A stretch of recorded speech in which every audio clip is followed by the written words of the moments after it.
parents of fallen soldier Staff Sergeant Louis Bonacasa, who was killed in Afghanistan, confronted director Spike Lee about why he supports NFL players kneeling for the national anthem.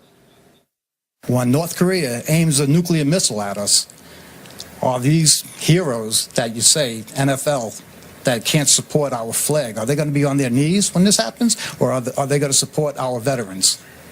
Sir, I'm worried just as much as Donald Trump as that crazy guy in North Korea. And he has a nuclear code. I'm worried about that. Unbelievable. Here to respond, Lieutenant Colonel Alan West. He's a Fox News contributor and the executive director of the National Center for Policy Analysis. I cannot believe Spike Lee right there. I just can't believe it. They had a veteran up there teeing him up. He had all the opportunity to say the right thing, and he goes and says something so idiotic. What do you think? What's wrong with Spike? Well, I don't know what's wrong with Spike, but that was one of the most delusional comments I've ever heard. But then we've heard some other people say the exact same thing.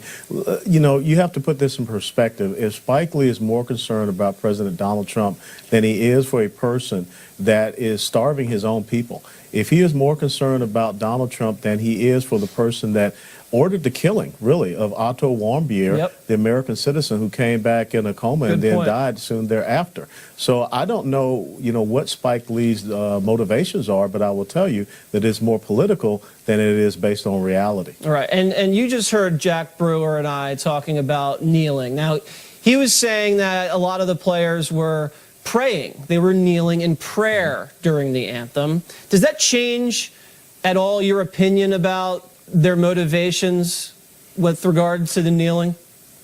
Well, I'll tell you, I was listening to that interview and I was very confused because, you know, before a game, maybe especially at University of Tennessee still to this day, you have a minister that says, offers a prayer, and he says, we will bow our heads for prayer. But when it's time for the national anthem, everyone is standing. They're at attention. If you are a veteran in Neyland Stadium, you're authorized to salute, and people are singing the Star-Spangled Banner. What was so upsetting for me when I looked at the game that was played last week Sunday between Baltimore and Jacksonville in London, England, was the fact that we had American players that took a knee during the playing of the national anthem, but when God Save the King, God Save the Queen was played, they stood up.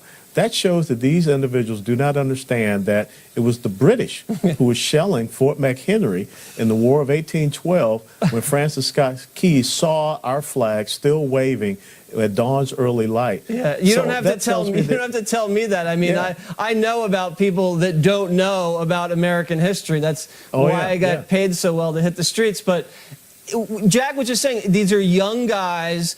They're 25-year-old guys. They got a lot of money. They're overseas kneeling during our anthem and standing for the British anthem. Do you even think they understood what was going on at that moment? Do you even think they got that? Of course.